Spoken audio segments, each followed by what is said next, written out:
Hello, welcome back to our channel. We are Conscious Relating. I'm Dear. And I am Wolf. So we are a couple trying to live the best life possible with one another and within ourselves in a conscious and harmonious way. So today's topic is about agreement. It's about boundaries. How we among ourselves that we set or we agree on certain things that we found it really important to us among other like common sense that we of course have respect and honor each other. So we will touch on how we agree on when we relate to other people, for example the opposite sex, if how we would like to sort of limit our interaction like physical contact or it's mainly like how do we feel comfortable to allow ourselves to interact and allow each other to interact with the other people. Yeah, and this can be quite vulnerable because it sometimes brings up some of our fears and insecurities and like traumas, like abandonment, like things like that.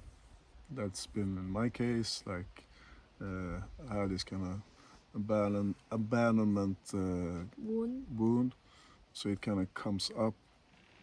So therefore, it can be also, of course, when I'm with a very pretty, awesome, amazing woman like Dear, of course she's gonna be bringing in guys that's gonna like hit on her, and I'm all cool about that.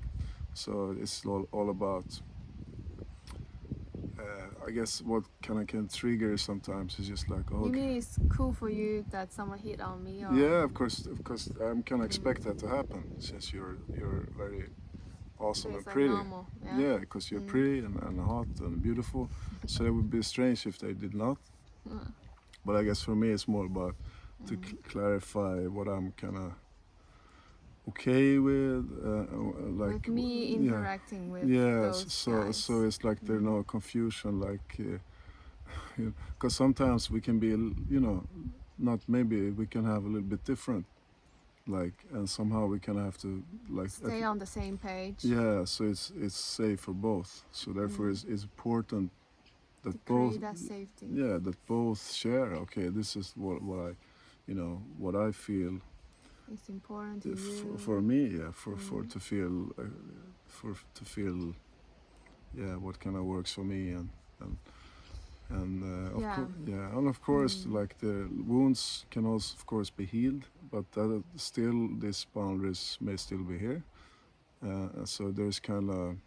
It's actually necessary, to be honest, in a way, because we have our own upbringing, our own trauma, and our own healing journey, and also we have something that we find it, is our own truth. For example, we are both committed to stay in this monogamous relationship.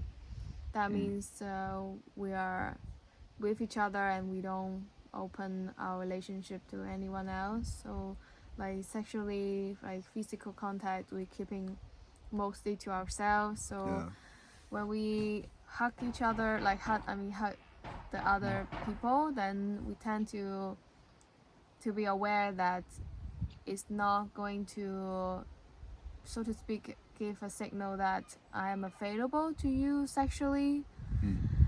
And so it's so important because in the beginning, like when we met, we did not have this agreement, but I got inspired actually from my friend, my very dear friend, that he introduced me that it's important between couples, so we can have clarity and have that safety and trust when certain situations happen, because chances is, as we know more about each other, then I started to really sort of we both uncover some of the issues, like topics that really needs our communication, really needs us to give voice to it, so we can come to on the same page that when, for example, when I'm to interact with other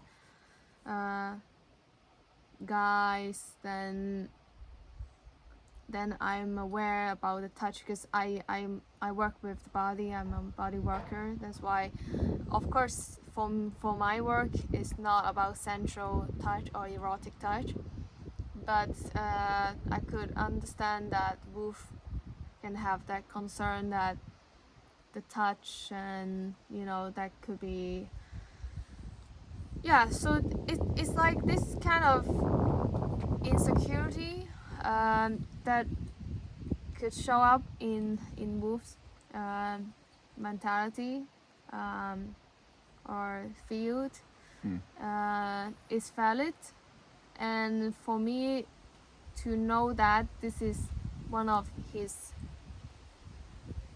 like very sensitive topics that need extra care, then I also give that attention, and so now we are on the same page after I guess when I have this workshop. So it was like after like a month or so, or like 2 months, when we met each other, and we finally also committed to this relationship, because in the beginning we are just still hanging out, and after we committed to the relationship, then I remember I had this I organized this workshop with my dear friend, and he's male, and we were doing this sensuality workshop, and which is about exploring, like it's like a cat's like very playful exploration of our body to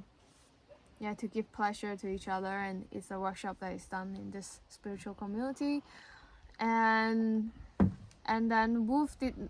So what was your reaction when you know Well, that? we had, you mentioned it on the phone, and I was at a friend's place, and I was like, yeah, I could feel like my wound kind of kicking in big time. Sensuality. And I did not know that. I was just kind Yeah. of like, okay, this is what I'm going to do with my friend. Yeah. So, and so then we talked, I think the next day or so, and I shared just my concern about it. That, so it kind of, from there, it kind of, we kind of talked about, where is somehow where I'm comfortable with in terms of really like physical contact with others and so on. And But still, the workshop still happened, because I remember in that call I also kind of confirmed to you that it's not about erotic touch. It's like this kind of oxytocin, can nourishing touch, can be grounding touch, but then obviously still, like, you never know how the touch is going to evolve, or like how the other perceive, as much as I myself intend to offer this as a grounding touch, but somehow it can also be perceived by the other person that is erotic, and so on.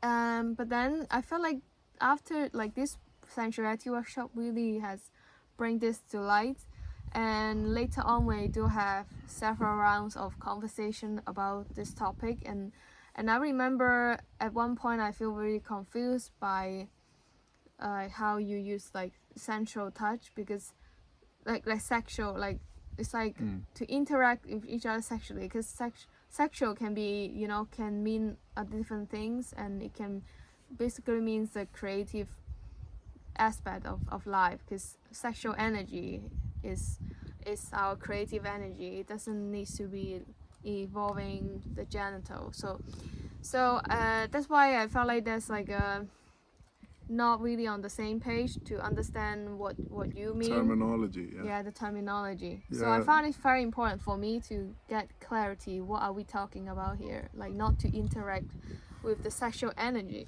of another person. Yeah, because it can sometimes be just a terminology thing. But yeah, for me, sexuality and eroticism kind of goes together while I'm talking in this language.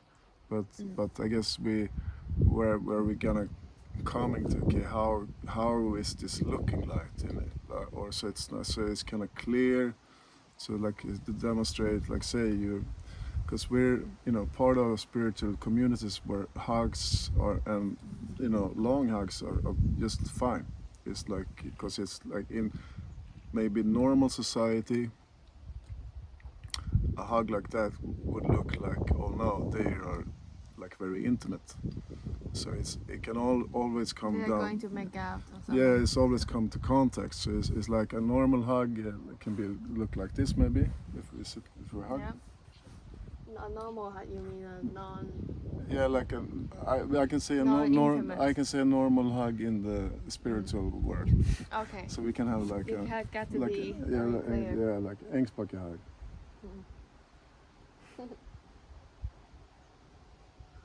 Yeah, maybe even. And it can be even closer, and it Yeah. can be for like 20 seconds, and that is fine, because it's like it's just an embrace of just The soul.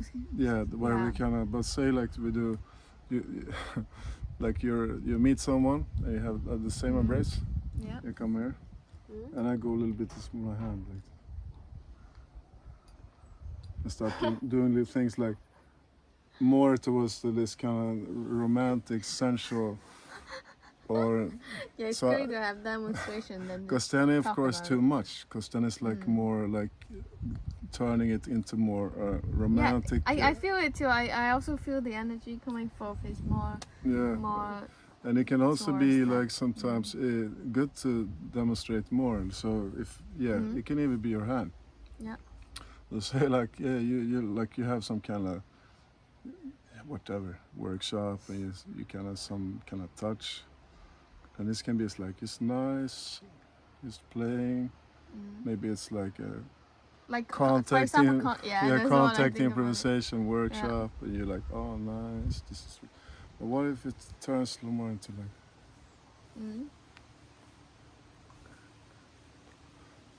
like you can feel it's a I hear totally your- it's a totally your different breathing. energy. Yeah, it's like a different, more of a, Yeah. like this kind of sense. You can feel there's It's a like seductive. I guess Yeah. it's like this seductive energy that yeah someone wants you. pulling you into this kind of sensual space. Yeah, maybe seductive is more. Yeah, we don't seduce anyone other than ourselves, Yes, and we don't let ourselves be seduced by someone else. and this wolf seductive energy is, of course, I can see that why sometimes it brings it can bring some insecurity in me, since I know there's other wolves out there. And in like spiritual community where physical contact is more it's kind of, it's not like a normal society where like this would be, if we do like this in a normal that would be too much already, because that would be like, oh now we can have but say all about context, so that's I do want to give voice to the fact that it's actually, for me, I advocate touch as basic human needs, and I feel like it's actually such a nice thing to have hugs in spiritual communities where we really honor that we like being naked is our birthright and so on, like so many of course things that is not really recognized as normal or accepted in this in a normal societal setting. But I guess we want to also point to the fact that what we are mentioning is not to disregard this kind of hugs, but rather to honor the boundaries, the agreement that we come to terms is based on trust, safety, and respect. So that's why I really want to really come back to this place that whatever we agree among ourselves, we do so also in a way to check in ourselves. Does it align with myself? Because I could also say no, like Wolf, like I don't agree. I would like to like do this kind of sensual touch with the others. Then chances are you might already say no. Yeah, it wouldn't work for me. Mm. So it's kind of course, we have to like have the vulnerability to express our truth, Mm. and then meet each other in Mm. whereas if there's a compatibility, okay, Yeah. yeah, we're on the same page. I guess the scary thing is maybe if one is to recognize, well, I like this person so much, but actually I don't agree with what he want me to agree to, then it's also to honor yourself and Yeah. respect that. Yes, so sometimes just need to say it like honestly. Then chances is maybe this relationship of being romantically with each other doesn't work, but it Yeah. can be, you know, turning into a beautiful friendship. So I feel like it's really about being authentic also when it comes to these agreement boundaries, honoring what feels true to you, and don't be a Yeah. people pleasing, getting in a people pleasing pattern. It's a very very important point you bring up, because I can see that like in couples, like you're someone is really into, for instance, I'm very into to deer, and she's like, no, I kind of want it to be a little more flowy, a little more, not to be limited in this kind of Open. way, a little bit more open. And I would say, because I dig you so much, okay, oh, okay, let's do it like this. But inside, I know, yeah, this feels crappy. It's kind of, I will not honor my inner truth, to just stay. So I say, this is also a very important thing, that we have to kind of feel what's true for me and for you, and meet from each other here. And if it's compatible, that's great. If it's not, then okay, maybe rethink the relationship. Like this may not be like working out, because it's kind of truth, or inner truth must always come first, in my opinion. Because that's why. Otherwise, we are just living in a bubble or an illusion or fantasy that somehow, at some point, this bubble will just Yeah. burst, and then we know that we really want to live what feels true to us. It's like no matter if you're in an open relationship, if it feels true to you, then stay with it. And maybe it's important to talk to your partner when you're in this monogamous relationship, actually, but that takes a lot of courage, obviously, to be able to communicate that. So it's yeah, we cover a lot, and I guess in summarize, we want to emphasize that the agreement boundary is not to limit each other, how we express and live our truth and our soul expression, but rather to create that safety container with one another. So it's kind of governed how we act and act and show up for one another, for the others, and for ourselves. Yeah, so hopefully this video has been helpful to you, and we would love to hear from you. Like, have you brought up this together in your relationship, like agreement and boundaries around this topic or other topics that it's good to have agreements upon? And if you have any other ideas for us to, or questions, topics to explore. we'd love to see that too. And so thank you so much for watching this one, and we'll see you in the next one. And of course, comments, like, and subscribe if you want to find out more of our conscious relating. Thank you. Bye for now.